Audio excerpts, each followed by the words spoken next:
রাতের আধারে ফেনী সীমান্তে হাসিনা নামে এক নারীসহ 11 বাংলাদেশিকে ফুসিন করল ভারত। বৃহস্পতিবার রাত ছাগলাইয়ার যশপুর সীমান্ত দিয়ে ঘটনা ঘটে। ফেনী বিজিবি জানায়, রাত আনুমানিক 2টার সময় ফেনী ব্যাটালিয়ন বিজিবির আওতায় যশপুর বিওপির নিয়মিত টহল দল যশপুর সীমান্ত ফিলার দিয়ে মটুয়া এলাকায় শিশু বাচ্চাসহ 11 জন বাংলাদেশি নাগরিককে আটক করে।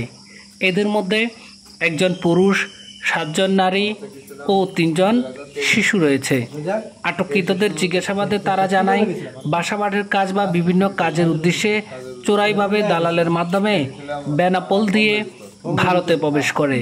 বিএসএফ ব্যাটালিয়নের মাধবপুর ক্যাম্প কর্তৃক উল্লেখিত ব্যক্তিকে সীমান্ত ফিলার দিয়ে বৈরী আবহাওয়ার মধ্যে সুকৌশলে বাংলাদেশে ফুসিন করে।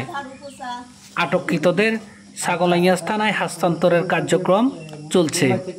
আটককৃতরা নড়াইল সাতক্ষীরা জেলার বাসিন্দা। জিজ্ঞাসাবাদে তারা জানায়, আরও 350 জন বাংলাদেশি নাগরিককে বিমানযোগে মুম্বাই হতে আগরতলা বিমানবন্দরে নামানোর পর ফুসিনের জন্য ত্রিপুরার বিভিন্ন এলাকায় পাঠিয়ে দেওয়া হয়েছে।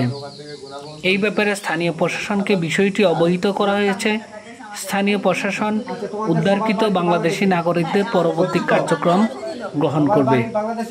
এছাড়াও ঘটনার কোম্পানি কমান্ডার কর্তৃক প্রতিপক্ষ বিএসএফ কোম্পানি কমান্ডারকে মৌখিক প্রতিবাদ জানিয়েছে।